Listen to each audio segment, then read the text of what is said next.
Hi students.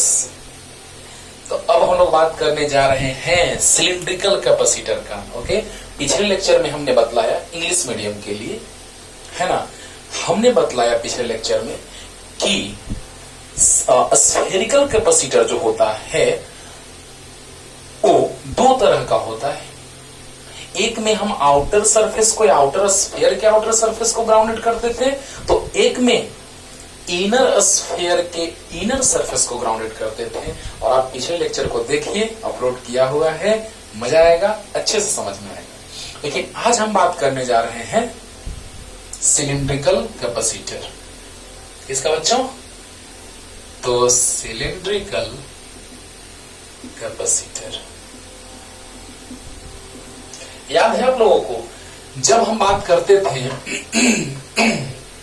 Types का, तो तीन तरह के टाइप्स होते थे कैपेसिटर के: parallel plate capacitor, spherical capacitor and cylindrical capacitor. तो हमने बोला था आप लोगों को कि पहला पैरेलल प्लेट कैपेसिटर के बाद स्फेरिकल कैपेसिटर, उसके बाद सिलिंड्रिकल कैपेसिटर का हम लोग डिस्कशन करेंगे, जिसमें थोड़ा सा पीछे का बात कि पैरेलल प्लेट कैपेसिटर में एक पे पहले से ही प्लस चार्ज रहता था, ये अनचार्ज रहता था इनिशियली, है ना। तो इस पे प्लस चार्ज पहले से है, तो इस पे माइनस चार्ज, इनर सरफेस से माइनस चार्ज इंड्यूस होता था, तो आउटर सरफेस से प्लस चार्ज इंड्यूस होता था या नहीं होता था। और जब उसको ग्राउंडेड करते थे तो प्लस ग्राउंडेड। तो अब कहते थे कि एक प्लेट पे पॉजिटिव चार्ज है और एक प्लेट पर नेगेटिव चार्ज है, जिसका आउटर सरफेस ग्राउंडेड है। एक प्लेट पे पॉजिटिव चार्ज, दूसरे प्लेट पे नेगेटिव चार्ज, और उसका आउटर सरफेस ग्राउंडेड है। ये क्लियर था? जस्ट लाइक दैट इसके पोटेंशियल को डिक्रीज कराना चाहते थे और कैपेसिटेंस को इंक्रीज कराना चाहते थे, जिसके लिए हमने एक लिया था अनचार्ज्ड प्लेट, याद होगा। और उसी तरह से जब हम इनर स्फीयर के कैपेसिटेंस को इंक्रीज कराना चाहते थे, तो इनर स्फीयर के कैपेसिटेंस को इंक्रीज कराने के लिए, इसका पोटेंशियल को डिक्रीज कराने के लिए हम एक अनचार्ज्ड कंडक्टिंग स्फीयर लेते थे। तो यहां पर इंड्यूस होता था नेगेटिव चार्ज, और आउटर स्फीयर के आउटर सरफेस पे पॉजिटिव, और पॉजिटिव को ग्राउंडेड करते थे, या positive charge at the outer surface of outer sphere is nullified by the electrons of the earth. मतलब अर्थ के इलेक्ट्रॉन आए और प्लस को कहें कि चलो कर चले हम फिदा जानो तन साथियों। अब बताओ बच्चों, यहां से प्लस इस पे है और इस पे माइनस है, यानी कि वो स्फीयर जिस पे नेगेटिव चार्ज है, जिसका आउटर सरफेस ग्राउंडेड है, तो हम कहेंगे कि नेगेटिवली चार्ज वाला स्फीयर जो है वो ग्राउंडेड है। ऐसे भी कहते हैं, इसमें कंफ्यूजन नहीं। प्लस ग्राउंड के अंदर चला गया, plus positive charge becomes grounded, so we can say that negatively charged sphere becomes grounded. ये सब बात बोल चुके हैं। और उसी तरह से इनर स्फीयर वाला में भी, हाँ, इनर स्फीयर वाला में भी वही होता था कि बाहर वाला के कैपेसिटेंस को इंक्रीज कराने के लिए इस पे प्लस था, इस पे प्लस लिए थे, इसको चार्ज किया गया था बैटरी के द्वारा, यहाँ पे इसको बैटरी के द्वारा चार्ज किया गया, यहाँ पे इसको बैटरी के द्वारा चार्ज किया गया। और इनर वाला को हम अनचार्ज लिए, तो यहाँ पे माइनस इंड्यूस हुआ था, तो अंदर में प्लस इंड्यूस हुआ था, और प्लस बिकम्स ग्राउंडेड। तो हम ये भी कह सकते हैं कि negatively charged sphere becomes grounded, sphere inner surface becomes grounded, but remaining charge on this sphere is negative, so we can say that the sphere on which charge is negative, whose inner surface is grounded। तो ये कह सकते हैं कि negatively charged sphere हो गया grounded, और ये पॉजिटिवली चार्ज्ड स्फीयर ऐसे ही।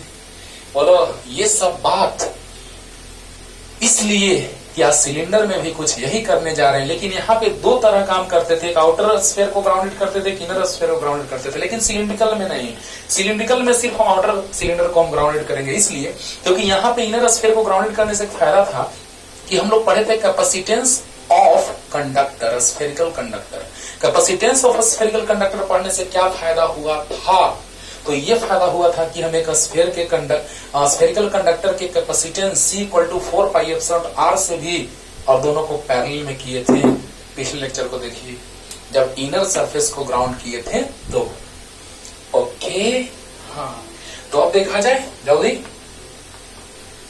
तो अब हम लोग आ रहे हैं बाबू स्फेरिकल। ये तो ऐसे ही बस आपको याद दिला दिए कि हम क्या किए थे, कैपेसिटेंस किसका इंक्रीज कराना चाह रहे थे, यानी जिसका कैपेसिटेंस इंक्रीज कराना चाह रहे थे उसको छोड़ करके दूसरे को ग्राउंडेड कर रहे थे, यही ना, जो इनिशियली अनचार्ज था। Just similar to that. यहां पे देखिए बच्चों, ध्यान दीजिएगा बच्चों, यहां पे इस पे पहले से चार्ज है, जिसको बैटरी के द्वारा हम लोग चार्ज किए होंगे, जिससे पहले से चार्ज हमने ले लिया। अरे प्लस ले रहे हैं तो माइनस इंड्यूस होगा, दूसरे पे माइनस लेते तो प्लस इंड्यूस होता, नो टेंशन। लेकिन सोचने वाली बात यह है कि जब इस पे हमने प्लस लिया यानी इसको चार्ज किया होगा, देखो डिफिनेशन भी क्लियर होगा और डेरिवेशन भी आएगा, क्लियर होगा, ध्यान देना। ये सॉलिड भी रह सकता है और होलो भी रह सकता है, क्योंकि हम जानते हैं, we know that the charge reside at the surface of conductor.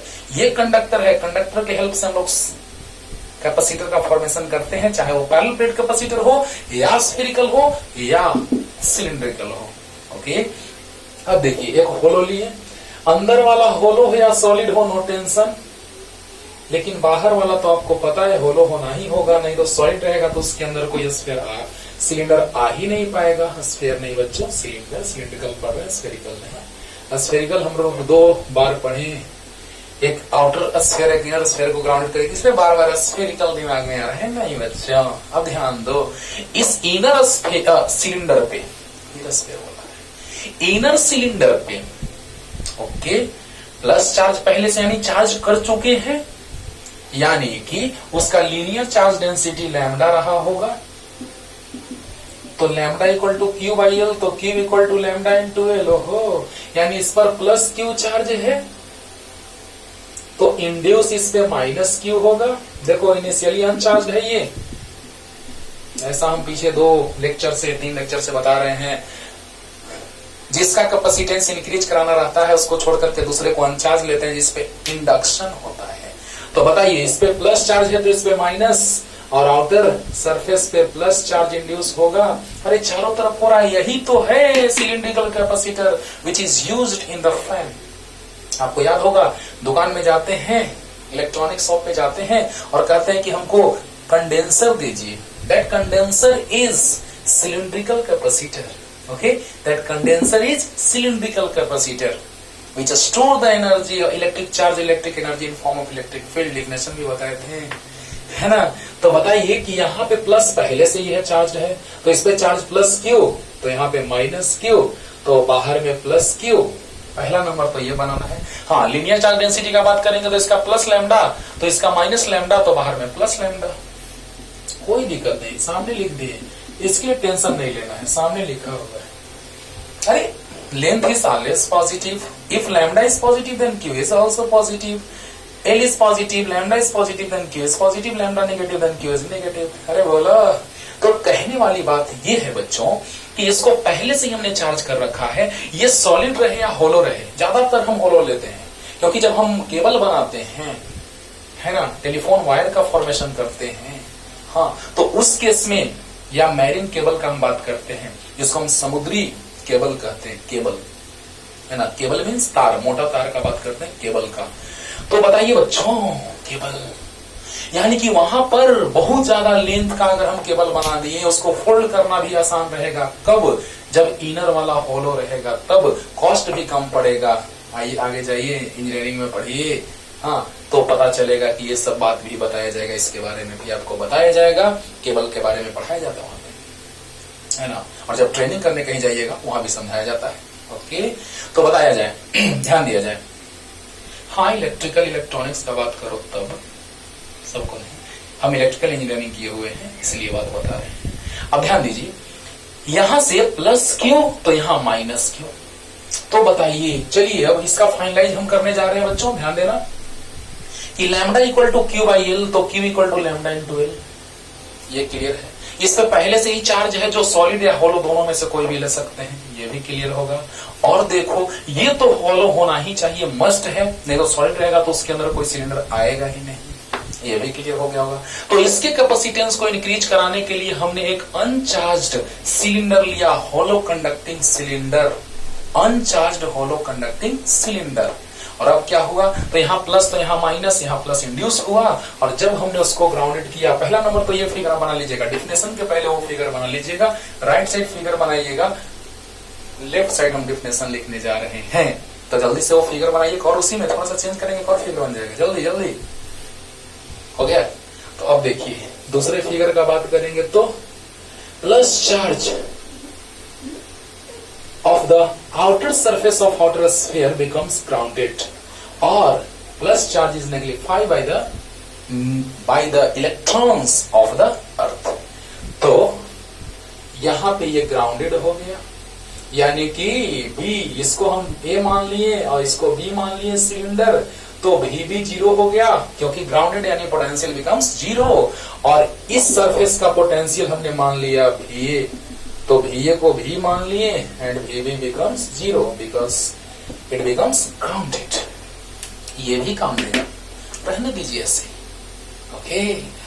अब ध्यान दो बच्चों, हो गया डिफिनेशन खत्म कि the capacitor which is found bye, आपको बोले हैं कि इनर वाला सॉलिड भी हो सकता है, होलो भी हो सकता है, ओके। लेकिन ये तो मस्ट है कि होलो होगा बाहर वाला।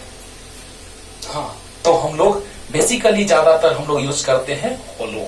तो देखा जाए, the capacitor which is found by two coaxial, coaxial मतलब सेम एक्सिस होना चाहिए, axis of cylinders, axis of cylinders. हाँ, तो हम कहते हैं उसको कोएक्सियल, मींस सेम एक्सिस पे है ना। तो the capacitor which is found by hollow conducting coaxial cylinders is known as cylindrical capacitor. देखो डिफिनेशन कितना आसान। तो the capacitor which is formed by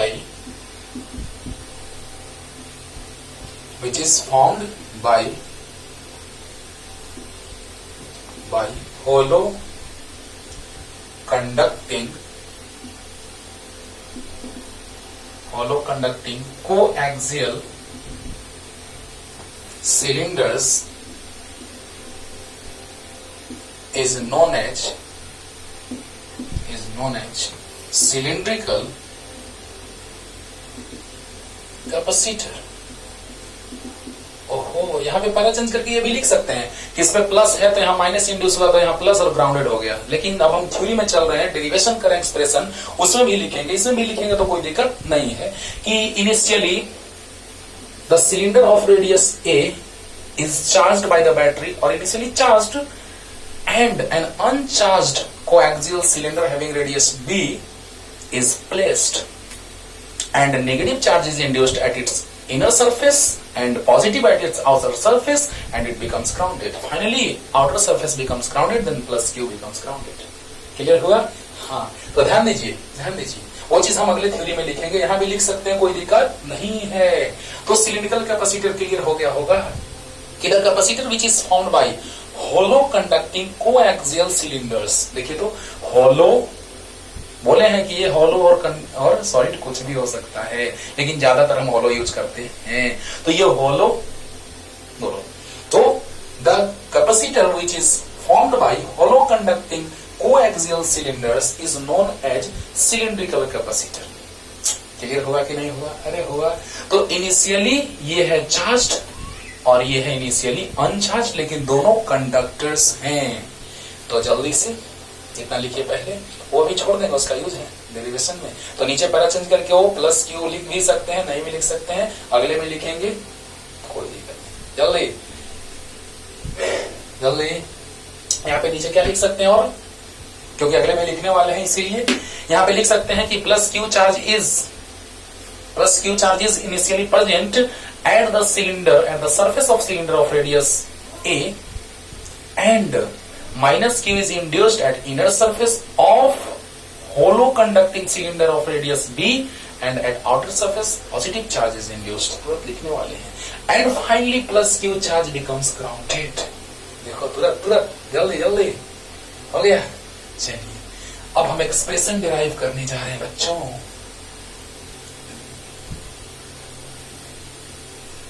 आपको याद होगा कि जिस पे इनिशियली चार्ज पहले से होता था उसको कलेक्टिंग बोलते थे, कलेक्टिंग सिलेंडर ये हो गया, है ना? अरे बोलो बोलो।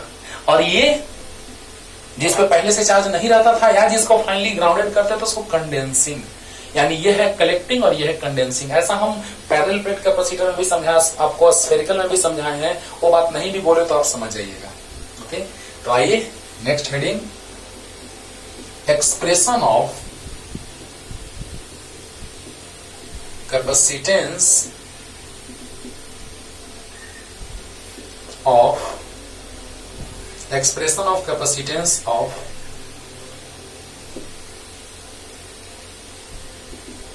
cylindrical capacitor। expression of capacitance of cylindrical capacitor। देखिए बच्चों, इसमें हम लोग एक केस क्या लेते हैं कि जिसका आउटर सरफेस जो है, आउटर स्फीयर हो, आउटर सिलेंडर जो है, outer surface of outer cylinder is grounded.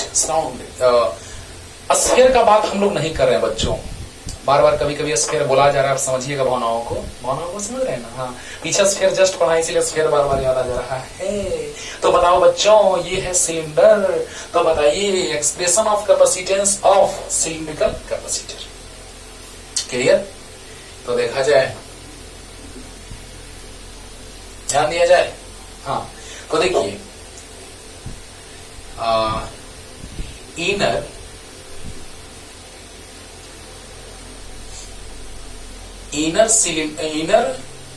Hollow या inner cylinder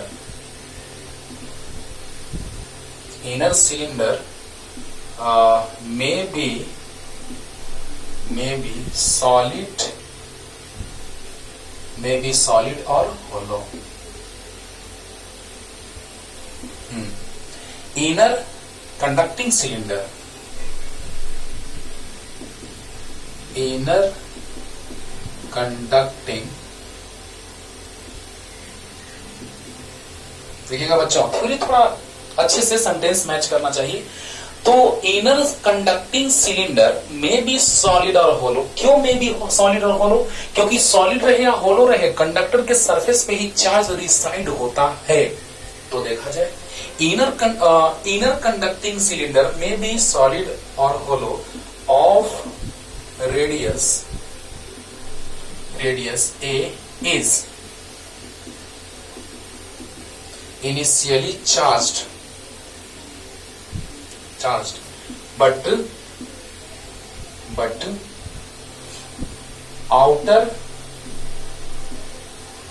outer hollow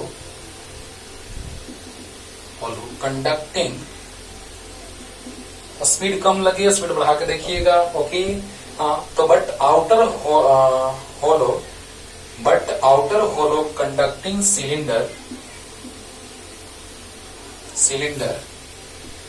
is initially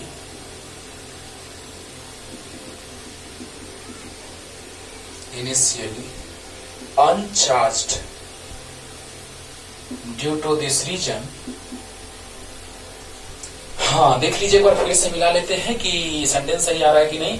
inner conducting cylinder में बी सॉलिड और hollow of radius A is initially charge. अच्छी बात है, इनिशियली चार्ज है, but outer hollow conducting cylinder is initially uncharged due to this reason.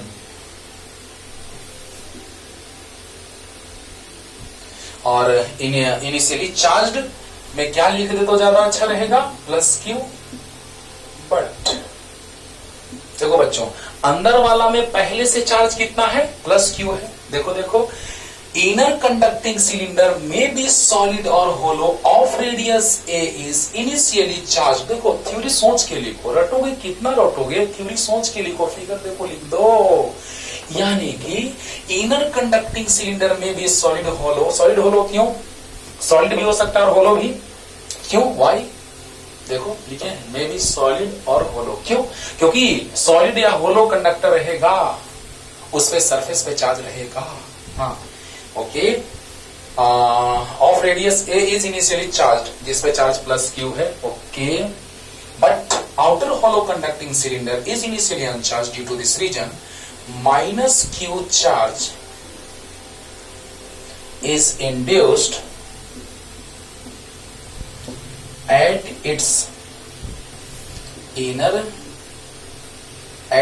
inner surface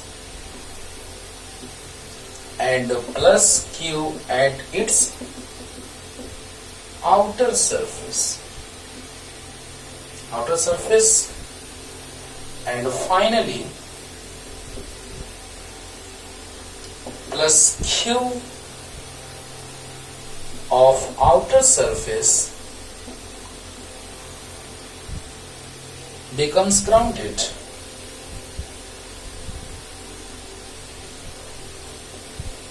ओहो, सब कुछ लिख दिए शॉर्ट में बच्चों। शॉर्ट में क्या ठीक ठाक है, शॉर्ट में तो नहीं है, लेकिन शॉर्ट में समझ लो ना, लिखा हुआ है डिटेल में, लेकिन शॉर्ट में समझ लो ना।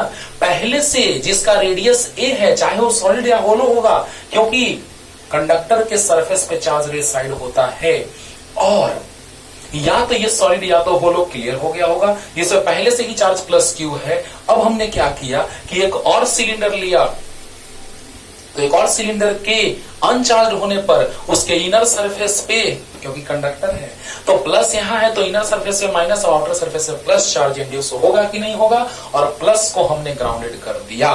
और फाइनली हम लोग क्या देख रहे हैं, यही देख रहे हैं कि एक सिलेंडर पे प्लस चार्ज है और दूसरे सिलेंडर पे माइनस चार्ज है, जिसका आउटर सरफेस ग्राउंडेड है। यानी हम यही ना कह सकते हैं कि एक सिलेंडर पे प्लस चार्ज और दूसरे सिलेंडर पर माइनस चार्ज, जिसका आउटर सरफेस ग्राउंडेड होने पर कैपेसिटर का फॉर्मेशन हो रहा है, और वो सिलिंड्रिकल कैपेसिटर का फॉर्मेशन हो रहा है। क्लियर हुआ कि नहीं हुआ? अरे बोलो।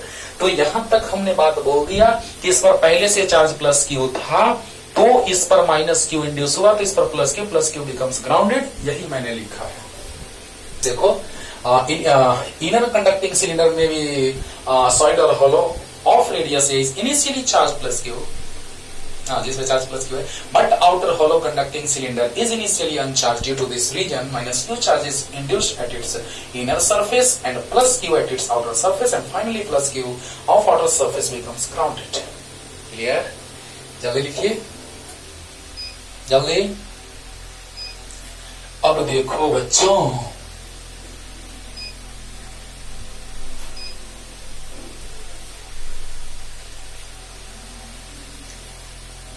ध्यान दीजिएगा। अब इसके बाद क्या होगा सो देखा जाए, ध्यान दीजिए। अब हम लोग क्या करेंगे कि हमको कैपेसिटेंस फाइंड आउट करना है।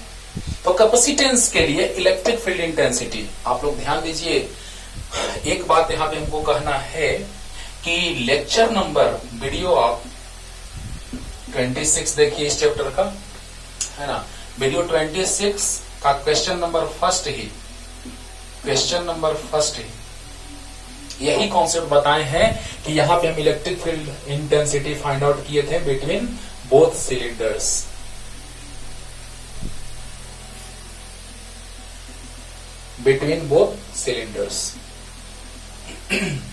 देखा जाए, है ना। तो यहां पर आर डिस्टेंस पर हमने electric field intensity find out किया था, और ओ आया था equal to lambda by 2 pi epsilon naught into are. और सेम यही एक्सप्रेशन आया था electric field intensity at distance r from its axis due to uniformly charged very long thin wire, है ना। तो uniformly charged very long thin wire से r distance पे electric field intensity आया था lambda by 2 by epsilon into r, यही same आया था। या फिर एक यूनिफॉर्मली चार्ज्ड सिलेंडर था और उसके सेम एक्सिस पे, मतलब कोएक्सियल, है ना, हमने रखा था एक और कंडक्टिंग सिलेंडर, तो फाइंड आउट करना था कि इलेक्ट्रिक फील्ड इंटेंसिटी कितना होगा, और वो क्वेश्चन था एनसीईआरटी का 17 नंबर। वही एनसीईआरटी के क्वेश्चन नंबर 17 को ही मैंने क्वेश्चन नंबर 1 कर दिया, एनसीईआरटी क्वेश्चन नंबर 17 को क्वेश्चन नंबर 1 कर दिया वीडियो नंबर 26 में, लेक्चर नंबर 26 में। देखो, और वहां से इलेक्ट्रिक फील्ड इंटेंसिटी आप आराम से फाइंड आउट कर लेंगे, बहुत डिटेल में समझाएं, लेकिन थोड़ा सा समझाएंगे, है ना। वहां पे बहुत डिटेल में समझाए हैं, लेकिन यहाँ भी थोड़ा सा आपको हम समझाने जा रहे हैं, ध्यान दीजिए। तो जल्दी ये बात ध्यान दीजिएगा, इसको एक बार देख लीजिएगा, बहुत अच्छा रहेगा आपके सेहत के लिए, माइंड के लिए। देखो, lecture number 26, question number first, which is the question number 17 of NCERT. Okay, अब देखिए, आर डिस्टेंस पे इलेक्ट्रिक फील्ड इंटेंसिटी इतना, थोड़ा सा समझाते हैं कैसे आया होगा। तो आपको पता है कि electric flux only depends on the charge which is inside the Gaussian surface, not on the outer charge, है ना। क्योंकि जितना फील्ड लाइंस आता था आउटर चार्ज से, उतना ही, जितना इंटर करता था उतना ही चला जाता था, है ना। ये सब चीज तो हम कोरोना के प्रभाव के कारण बीच से जहां तक क्लास में पढ़ाई हुआ था वहां से वीडियो अपलोड कर रहे हैं, लेकिन स्टार्टिंग से सब वीडियो अपलोड किया जाएगा और सभी फील्ड लाइंस के कॉन्सेप्ट, फ्लक्स का कॉन्सेप्ट, सब कुछ डिटेल में बताया जाएगा, है ना बच्चों। जैसे यहाँ पे डिटेल में आपको बताया जा रहा है, पहले तो स्टार्टिंग में पूरा कॉन्सेप्ट हम डिटेल में बता रहे हैं, फिर जितने सारे लेक्चर्स होंगे उसके बाद हर एक का शॉर्ट फॉर्मेट आएगा, है ना। देखना ना, मजा आएगा। तो यहाँ पर इसके एक्सिस से आर डिस्टेंस पर electric field intensity find out करना था। तो जहां पे electric field intensity find out करना रहता था, वहां पे हम लोग गॉसियन सरफेस ड्रॉ कर लेते थे। हम यहाँ डायरेक्ट लिख सकते हैं, यहाँ ये हम नहीं भी करेंगे तो काम खत्म, डायरेक्ट यहाँ पे लिखेंगे हम लोग, वी नो दैट। लेकिन आपको समझा दे रहे हैं कि कैसे आया होगा, डायरेक्ट हम यहाँ लिख सकते हैं बाबू कि we know that E equal to lambda by 2 pi epsilon naught into r. Electric field intensity at distance r from axis is equal to, यहाँ पे electric field intensity at point P। Okay, तो बताइए बच्चों कि हम इतना जानते हैं कि इक्वल टू होता है lambda by 2 pi epsilon into r, लेकिन कैसे, थोड़ा सा यहाँ से देख लेते हैं। आपको याद होगा कि गॉसेस थ्योरम के एप्लीकेशन से पहले मैंने ये फॉर्मूला आपको बतलाया है क्लासरूम में, लेकिन वीडियो अपलोड किया जाएगा तो ये सब कुछ बताया जाएगा, अभी हमने बोला। तो बताइए बच्चों, 3 सरफेस, एक ऊपर वाला फ्लैट सरफेस, एक नीचे वाला फ्लैट सरफेस और एक सिलिंड्रिकल सरफेस। इसका जिक्र हम बार बार बोल रहे हैं कि क्वेश्चन नंबर 17 एनसीईआरटी का वीडियो नंबर 26 क्वेश्चन नंबर 1 में डिस्कस किए हैं, लेकिन थोड़ा सा यहाँ पे समझ लीजिए। इलेक्ट्रिक फील्ड लाइंस, ये प्लस चार्ज है, तो प्लस चार्ज से फील्ड लाइंस ओरिजिनेट होंगे, यानी प्लस से अभी, और area vector is always perpendicularly outward to the plane. Understood और नॉट, बोलो। तो यहां से हम लोग देख रहे हैं कि प्लस से फील्ड लाइंस ओरिजिनेट होते हैं, ये अंदर में फील्ड लाइन पास कर रहा है, वो तो हम रेडियस को रिप्रेजेंट किए हैं। हाँ, सरफेस पे परपेंडिकुलर होता है, ये भी पीछे बता चुके हैं लेक्चर में, बताए हैं, हाँ वीडियो अपलोड किए हैं तब। तो बताइए बच्चों, electric field lines originate from positive charge, तो और एरिया वेक्टर परपेंडिकुलरली आउटवर्ड, तो दोनों के बीच का एंगल 0 डिग्री, यहाँ तो ठीक है। लेकिन याद करो, यहाँ भी एरिया वेक्टर होता था, सब कुछ अच्छे से मान के बताएं, वहां पे देख लेना, जरूर देखो वीडियो नंबर 26 जरूर देखना, फर्स्ट क्वेश्चन में ही मिल जाएगा, ठीक ना। तो यहाँ पर हम A1 मानते थे, DA1, DA2, DA3, बस अभी समझाने के लिए हम ऐसे ही मान लेते हैं, DA2, DA3, DA1 या DA, छोड़ो। अब बताओ, ये दोनों के बीच का एंगल 0 डिग्री, अच्छी बात है। इसकी और इसके बीच का एंगल 90 डिग्री, तो A dot B equal to AB cos theta cos 90 0। यहाँ भी 90 degree, A dot B AB cos theta cos 90 0। यानी ये दोनों के चलते, इसके चलते और इसके चलते फ्लक्स पास नहीं करेगा, तो सिर्फ इसके चलते पास करेगा। अरे बोल रहे हैं 26 नंबर लेक्चर का पहला क्वेश्चन जरूर देखो, सेम चीज एकदम सेम यही मिलेगा बस। अब बताओ बच्चों कि यहाँ पर एरिया वेक्टर और इलेक्ट्रिक फील्ड इंटेंसिटी दोनों नॉर्मल हैं, यानी आपको पता है E डॉट डीए मतलब E DA cos theta cos 90 0, यानी इसके चलते फ्लक्स पास नहीं किया, इसके चलते भी फ्लक्स पास नहीं करेगा, क्योंकि E dot DA E DA cos 90 0। तो बताइए सिर्फ इसके चलते, क्योंकि cos 0। तो बताइए E डॉट डीए यानी कितना होगा, A डॉट बी तो AB cos थीटा, तो E डीए cos थीटा। और बताइए, ध्यान दीजिएगा, यहाँ पे जो हम लोग ये लिखते थे अकॉर्डिंग टू गॉसेस थ्योरम, तो ये होता था total area of Gaussian surface and total charge inside the Gaussian surface. जब हम लोग गॉसियन सरफेस का बात करते हैं तो बस एक ही बात याद रखते हैं यहाँ पे कि area of Gaussian surface and total charge inside the Gaussian surface.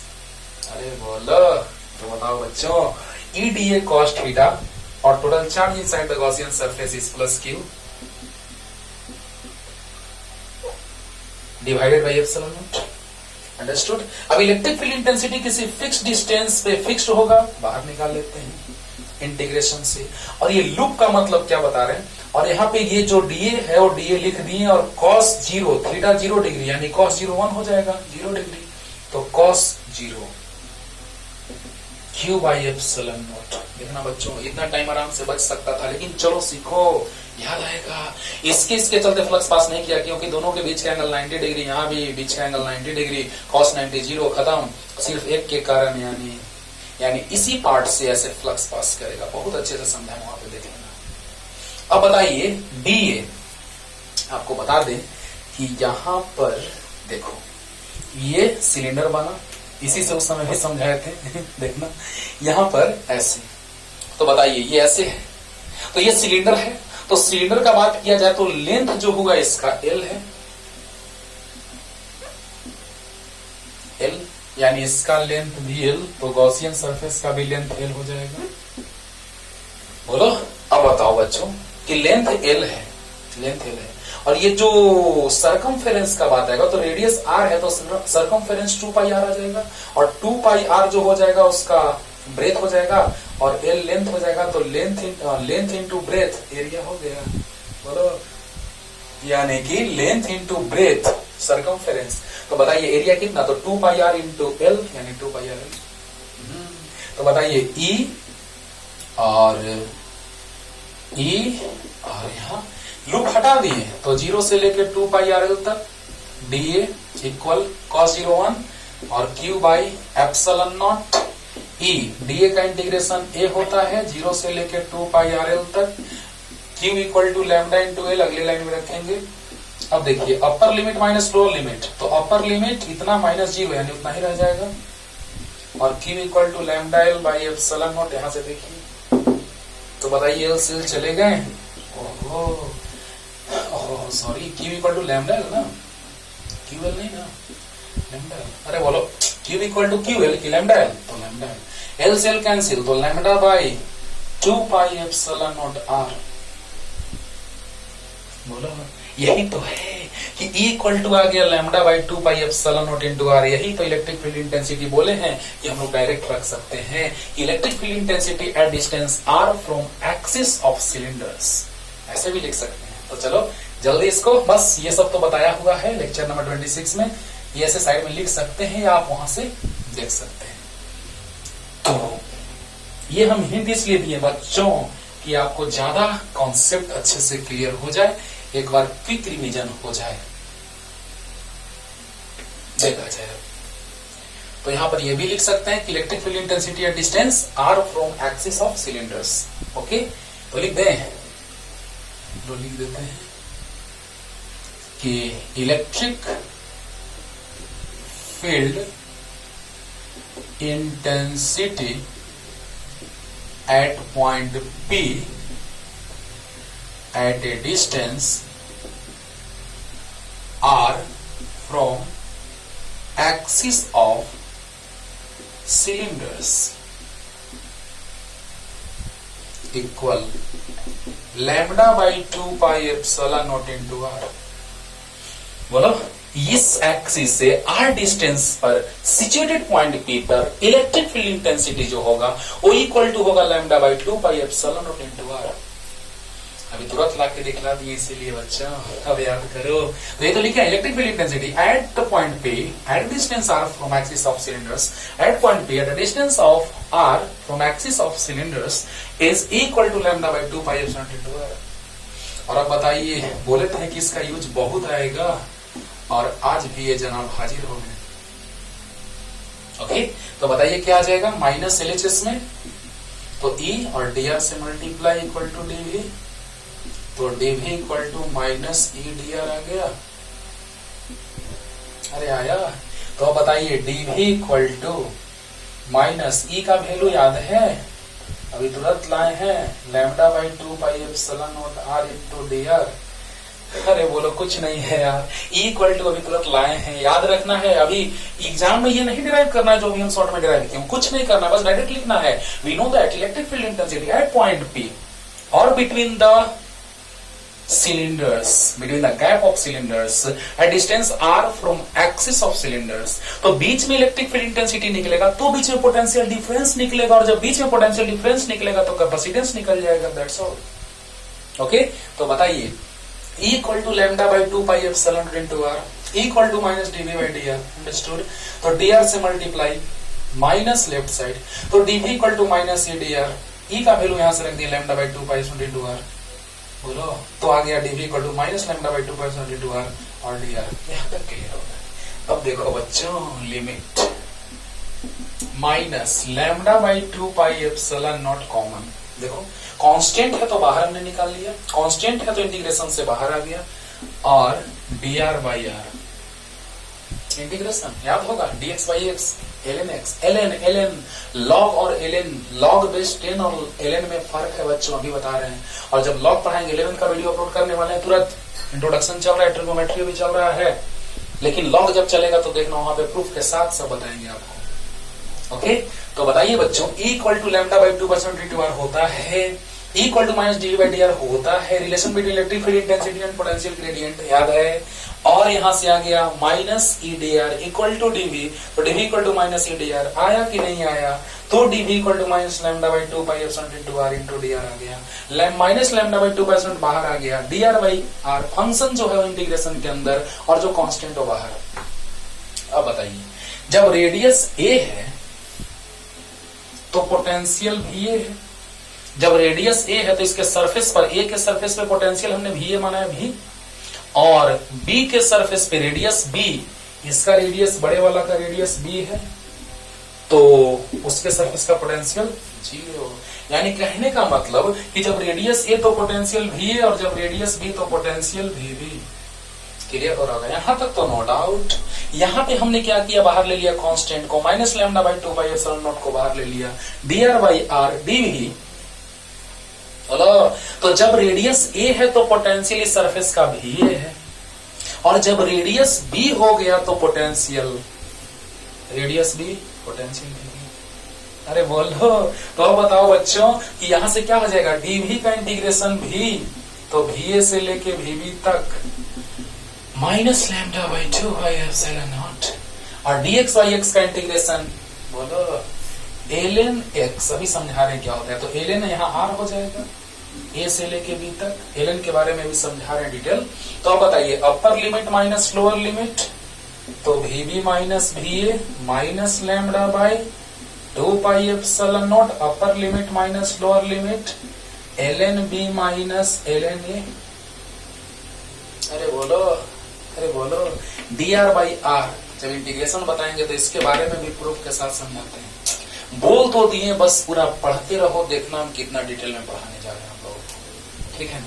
तो बताइए बच्चों, डीवी का इंटीग्रेशन भी होता है भी से भी तक, minus lambda by 2 pi epsilon nought, d r by r तो ln r, lower limit to upper limit. तो बताइए, upper limit minus lower limit equal to minus lambda by 2 pi epsilon nought ln upper limit minus ln lower limit. अब बताओ, log m minus log n, log m by n होता है, log m minus log n, log m by n होता है। तुरंत यहां तक तो क्लियर हो गया होगा, हो गया ना? यहां तो अच्छे से क्लियर हुआ होगा, यहां तक तो कुछ नहीं किए, बस पुट किए वैल्यू ई का, और यहाँ पे इंटीग्रेशन किए, dx बाई एक्स का इंटीग्रेशन होता है ln x, तो dr बाई r का इंटीग्रेशन होगा ln r, और यहाँ पे है dv, तो dv का इंटीग्रेशन भी, lower limit to upper limit, minus lambda by 2 pi epsilon nought, dx by x का ln x, तो dr बाई r का ln r, कहां से कहां तक, a से b तक। तो upper limit minus lower limit equal to minus lambda by 2 pi epsilon nought ln upper limit minus ln lower limit. चलो जल्दी जल्दी यहां तक जल्दी लिखो, अब पोटेंशियल डिफरेंस आ जाएगा तो, अरे यहाँ पे भी ए है, यहाँ भी है, तो भी ए माइनस भी इक्वल टू भी, और जो भी आएगा वो पोटेंशियल डिफरेंस आएगा, और पोटेंशियल डिफरेंस आ जाएगा तो कैपेसिटेंस आ जाएगा, Q इक्वल टू सी भी। जल्दी हो गया। अब देखो बच्चों,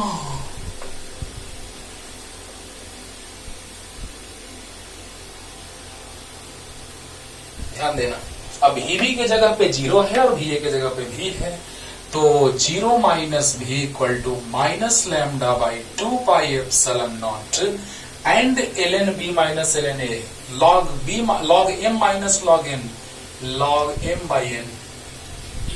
फिनिश्ड। तो क्या हो जाएगा बोलिए जल्दी। यहां से यही बात हुआ कि माइनस से माइनस कैंसिल हुआ तो भी इक्वल टू आ गया lambda by 2 pi epsilon nought ln b by a। That's all, भी आ गया। और आप जानते हैं Q इक्वल टू सी भी बच्चों, देखिएगा तो Q इक्वल टू सी भी होता है। Q is lambda L, Q is lambda L equal C into V is here lambda by 2 pi epsilon naught and ln B divided by A।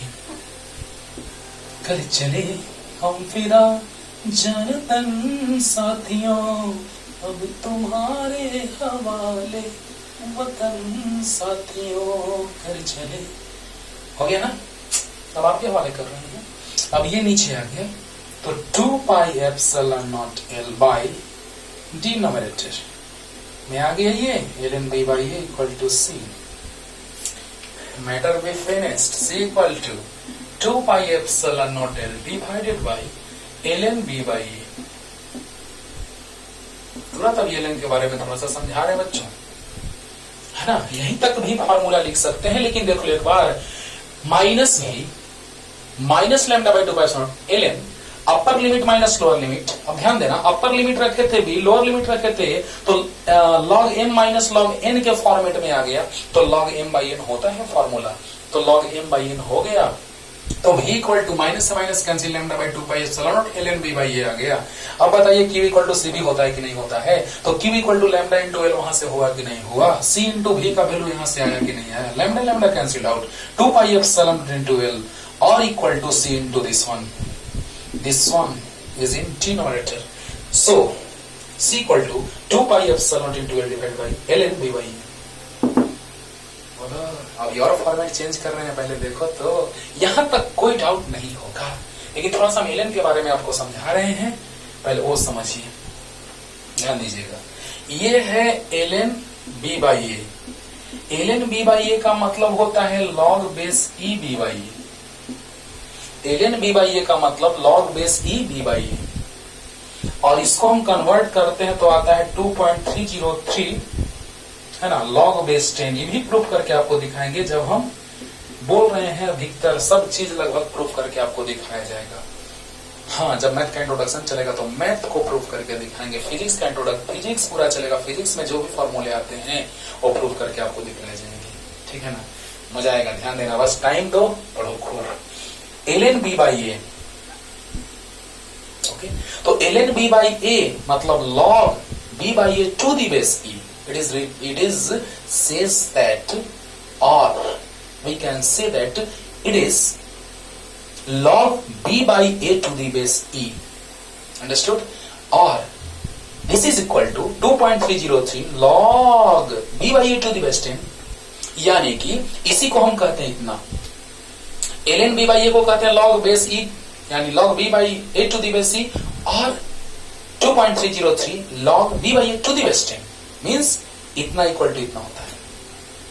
बोलो बोलो, अरे बोलो, हाँ, तो जल्दी इतना लिखिए पहले, जल्दी। अब वहां पे पुट करेंगे वैल्यू, तो देखा जाए दोस्तों क्या होगा, क्या होगा अंजाम खुदा जाने, हम लोग को कुछ नहीं पता, बस सब खुदा जाने, सही ना। हाँ, तो c equal to 2 pi epsilon nought L by, इसको लिख सकते हैं बच्चों 2.303 and log base 10 b by a to the base 10, इसका मतलब ये log b by a to the base 10। अब देखिए ये स्टैंडर्ड फॉर्म में नहीं है, इसीलिए 2 से मल्टीप्लाई करते हैं, आ गया स्टैंडर्ड फॉर्म में, याद है value 1 by 4 pi epsilon equal to 9 into 10 power 9। Solve करने में आसानी होता है, नहीं तो आप क्या करते हैं ना, ये 2 का वैल्यू रखो, 2 तो है ही वैल्यू, पाई का वैल्यू रखो 3.14, एप्सिलॉन का वैल्यू रखो 8.85 -12, ऐसे रखते रहते हो। इसीलिए आसानी होगा। 2 से ऊपर मल्टीप्लाई तो 2 से नीचे मल्टीप्लाई, 4.606 log बेस 10 भी वही। अंडरस्टूड और नॉट? अब आप बताइए बच्चों कि यहां पे एयर फील्ड है। अब मीडियम कंप्लीटली फील्ड होगा तब, अगर पार्शियली फील्ड होगा तो फिर हम सीरीज और पैरेलल का कॉन्सेप्ट लगाते हैं। सीरीज और पैरेलल का कॉन्सेप्ट जब पार्शियली फील्ड होता था तब पीछे बताए पैरेलल प्लेट कैपेसिटर में सीरीज कॉम्बिनेशन पैरेलल कॉम्बिनेशन पढ़ेंगे तो देखना एक से एक क्वेश्चन हर एक पे चलेगा, spherical, cylindrical, parallel plate capacitor and everything. Okay, तो बताइए यहाँ पे कि जब फ्री स्पेस था, एयर फील्ड था, तो ये formula epsilon not means permittivity of free space, और लिख सकते हैं if gap between both cylinders is completely filled by the dielectric medium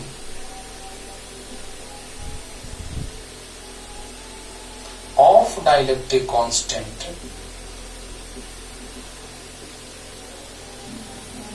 constant K, then what happens? ध्यान देना बच्चों, ध्यान देना बेटा, इधर जल्दी बोलो, जल्दी हो गया। अब देखो यहां से एक बात और पता चला कि capacitance is directly proportional to length of capacitor. देखिएगा क्या मतलब है, देखिएगा, ध्यान दीजिए। तो यहां पर C इक्वल टू आ गया 4 pi epsilon into L by 4.606 log base 10 V/E। देखिए एप्सिलॉन क्यों, यहां पर जब फ्री स्पेस था, जब दोनों के बीच में एयर फील्ड था, तो ये फॉर्मूला, और जब कंप्लीटली डाइलेक्ट्रिक मीडियम से फील्ड हो जाएगा तो यहां पे मीडियम का डाइलेक्ट्रिक, हाँ, यानी मीडियम के लिए, यानी यहां पे परमिटिविटी ऑफ फ्री स्पेस, तो यहां पे परमिटिविटी ऑफ मीडियम, यहां पे परमिटिविटी ऑफ फ्री स्पेस, तो यहां परमिटिविटी ऑफ मीडियम होगा या नहीं होगा? होगा। तो बताइए बच्चों कि C इक्वल टू 4 पाई, यहां पे अगर मीडियम है कंप्लीटली फील्ड तो permittivity of medium, and air था फील्ड या फ्री स्पेस तो परमिटिविटी ऑफ फ्री स्पेस। तो बताइए एप्सिलॉन को लिख सकते हैं एप्सिलॉन नॉट एप्सिलॉन आर, याद होगा? अरे एप्सिलॉन को लिखते हैं एप्सिलॉन नॉट एप्सिलॉन आर, जब से लेक्चर दे रहे हैं उस समय भी बताएं बच्चों, log बेस 10 V/A। तो बताइए एप्सिलॉन आर को के भी कहते हैं, ओहो, यानी 4.606 log बेस 10 V/E। अब आप बताइए, चाहे तो रेडियस का रेशियो दे देगा, है ना, चाहे तो लेंथ, रेडियस का रेशियो कांस्टेंट दे देगा, लेंथ इंक्रीज करेगा तो C इंक्रीज करेगा। C is directly proportional to length if dielectric medium and radius both are constant. Dielectric constant and both are constant. Dielectric constant का मतलब क्या? ये तो constant है ही, लेकिन मीडियम चेंज नहीं होना चाहिए। मीडियम चेंज होगा तो डायलेक्ट्रिक कांस्टेंट भी चेंज होगा।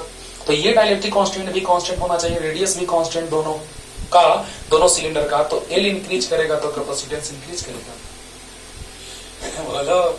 और यही कैपेसिटर, सिलिंड्रिकल कैपेसिटर का यूज होता है फैन में, सीलिंग फैन जो आप देखते हैं उसमें आप देखते हैं सिलिंड्रिकल कैपेसिटर होता है, that store the electric charge and electric energy in form of electric field. Okay, तो C is proportional to L। K increase करेगा तो C इंक्रीज करेगा, L इंक्रीज करेगा C इंक्रीज करेगा। ओके, अब देखिए बच्चों, यहां से एक बात और हम लोग जानने जा रहे हैं, क्या कि अगर रेडियस, दोनों का रेडियस का बात किया जाए तो यहां पर रेडियस का रेशियो दिया रहेगा या दोनों का लेंथ वैल्यू दिया रहेगा रेडियस का कि किस में होगा, तो रेशियो से भी हम लोग डायरेक्ट वैल्यू निकाल सकते हैं, नो टेंशन। ये दिया रहेगा 2:1 तो 2/1, तो log 2 का वैल्यू होता है 2 दी बेस 10 का 0.301। देखो क्वेश्चन कराते तो क्लियर होगा। तो इतना क्लियर हुआ कि नहीं हुआ? हो गया? तो जल्दी जल्दी इसके क्वेश्चंस आगे जब सीरीज पैरेलल पढ़ेंगे तो बनेंगे, सीरीज पैरेलल में कनेक्ट करके, लेकिन अभी भी क्वेश्चंस कुछ बनेंगे जो हम बना रहे हैं, देखिएगा। ऐसे इस पे अक्सर क्वेश्चंस कम आते हैं, बहुत ही कम, फिर भी देखो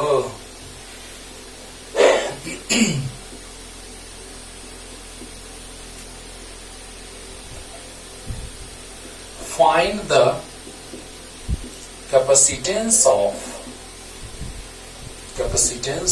cylindrical capacitor which is formed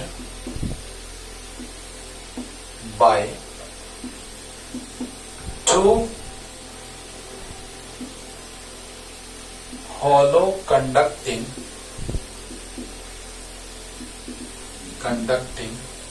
coaxial cylinders of radii respectively.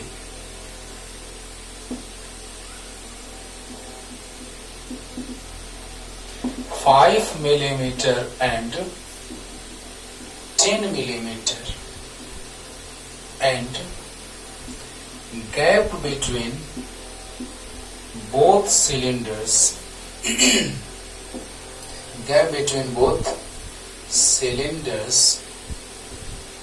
is filled by is completely filled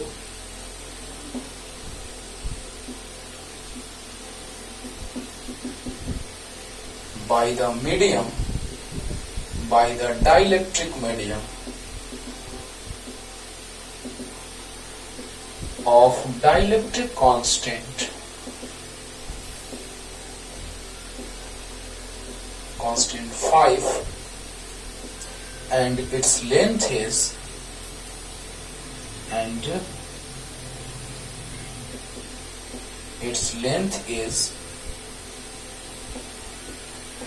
1 kilometre. कुछ नहीं है जान, बस जितना बड़ा क्वेश्चन उतना ही छोटा आंसर है। मतलब कि दोनों सिलेंडर के बीच का गैप जो है वो कंप्लीटली फिल कर दिया गया मीडियम से। अगर एयर होता तो 1 हो जाता, यानी कि का वैल्यू 1 रख देंगे तो एयर के लिए आंसर आ जाएगा। देख रहे हो ना, ध्यान देना।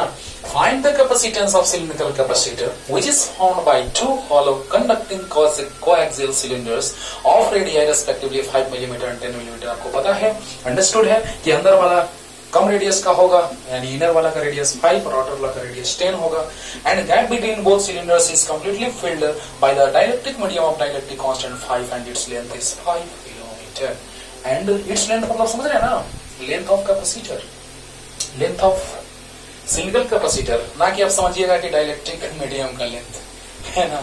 चलो, तो अब हम लोग बात करने जा रहे हैं कि इसका सॉल्यूशन क्या होगा। बहुत ही छोटा है, क्वेश्चन को एक बार पढ़िएगा और क्लियर हो जाएगा। इट्स लेंथ से कंफ्यूजन हो रहा है क्या, चेंज कर दें। And length of capacitor is 1 kilometre. लो, कोई कंफ्यूजन नहीं, जल्दी जल्दी लिखो, तुरंत बन जाएगा बच्चों। क्या क्या दिया है, रेडियस 5 10 दिया है। देखो जरा, सॉल्यूशन की ओर बढ़ते हैं। ध्यान देना, एक ही में 2 क्वेश्चन एक और बना देंगे कि जब एयर फील्ड होगा तब क्या होगा, देखना ना। तो बताइए, according to question, radius inner वाला का दिया है 5 millimetre is converted into metre by multiplying 5 by 10 to the power -3। Millimetre को मीटर में 10 -3 से मल्टीप्लाई करते हैं। b equal to 10 millimetre means 10 into 10 to the power -3। Dielectric medium having dielectric constant 5 and length is 1 kilometre means 1000 metre. No tension, answer आ गया। तो देखो जल्दी मिटाए बच्चों, याद है फार्मूला कि भूल गए, कि कुछ याद रहा कुछ भूल गए। नसीबा भी क्या रंग लाया, है ना। देखो तो C इक्वल टू याद है 4 pi epsilon nought L by 4.606 log base 10, यही था फार्मूला बच्चों। देखना यही होगा। अच्छा, B बाई यहां से निकाल लेते हैं, आसानी होगा। B by A 10 into 10 to the power -3 divided by 5 into 10 to the power -3 5 2 10 यानी आ गया 4 पाई एप्सिलॉन नॉट एल, यही तो आया था यार, यही आया था, by 4.606 log base 10 B by A, यानी log B by A to the base 10। अब देखिए तो बी बाई ए से यहाँ पे 2 आ गया, 5 2 10। बोलिए इसका वैल्यू तो याद है 1/4 पाई epsilon not 9 into 10 to the power 9, ये नीचे आएगा ये ऊपर चला जाएगा, यानी इसका वैल्यू हो जाएगा डिवीजन में, यानी 1/9 into 10 to the power 9 into L का वैल्यू 1000, नीचे में कितना है 4.606 और log बेस 10 b बाई ए का वैल्यू 2 आ गया है। एक और क्वेश्चन इसी में करेंगे, देखो ना मजा आएगा। अच्छा इसमें एक और ना, अरे के दिया है ना, तो के वाला के लिए यहाँ के होता था ना, ओहो ये कब होता था फॉर्मूला बच्चों, कब, जब एयर फील्ड होता था तब, ये फॉर्मूला कब, जब एयर फील्ड होता था तब, लेकिन जब मीडियम फील्ड होगा कंप्लीटली तो के से भी मल्टीप्लाई होगा। बस यहाँ पे क्या कर देना है और के का वैल्यू 5 रख देना है इंटू 1000। देखो बच्चों इसका वैल्यू यहां से ओके, तो इसका वैल्यू आ गया 1/9 इंटू 10.9, अच्छी बात है। के का वैल्यू 5, अरे इसका वैल्यू आया है 4 पाई एप्सिलॉन का वैल्यू है 1/9 इंटू 10.9 और के का वैल्यू 5, एल का वैल्यू 1000 और ये तो ऐसे ही रह जाएगा और log b बाई ए 2 आया है टू दी बेस 10। अब एक लाइन और लिख दें, एक लाइन उधर तो हो गया, उधर ही लिख देते हैं एक लाइन और। मेरा मजा आ रहा होगा, समझ में अच्छे से आ रहा होगा बच्चों, पढ़ो तो डिटेल में पढ़ो, नहीं तो बेकार पढ़ रहे हो, है ना। जब तक कि डीप कॉन्सेप्ट नहीं रहेगा तब तक क्या करोगे, कुछ नहीं। तो बताइए बस सिर्फ उसका वैल्यू रख देते हैं 5 into 1000 divided by 5 into 1000 divided by 9 into 10 to the power 9 into 4.606 into 0.301, बहुत ज्यादा केमिस्ट्री में यूज होता है। log 2 to the base 10 का value, log 2 to the base 10 का वैल्यू होता है 0.301 और log 2 to the base e का वैल्यू होता है 0.693, log 2 to the base 10 का वैल्यू होता है 0.301 और log 2 to the base e का वैल्यू होता है 0.693। ओके, अब देखिए यहां से फिर से ध्यान दीजिएगा, ए दिया है, बी दिया है, बी बाई हमने निकाल लिया, के दिया है, एल दिया है। ओके, तो सी इक्वल टू बताया 4 पाई एप्सिलॉन नॉट के L by 4.606 log B by A to the base 10, यही होता है, देखना पीछे बताए हैं। हाँ, तो बताइए बच्चों यहां से इसका वैल्यू पता है 1 बाई इतना, के का वैल्यू 5, एल का वैल्यू 1000, ये ऐसे ही रह गया, इसका तो 2 वहां रख दिए, अब वहां पे वैल्यू रख दिए 5 into 1000 बाई इतना इतना और इसका वैल्यू 0.301, सोल्व कर लीजिएगा आंसर आ जाएगा।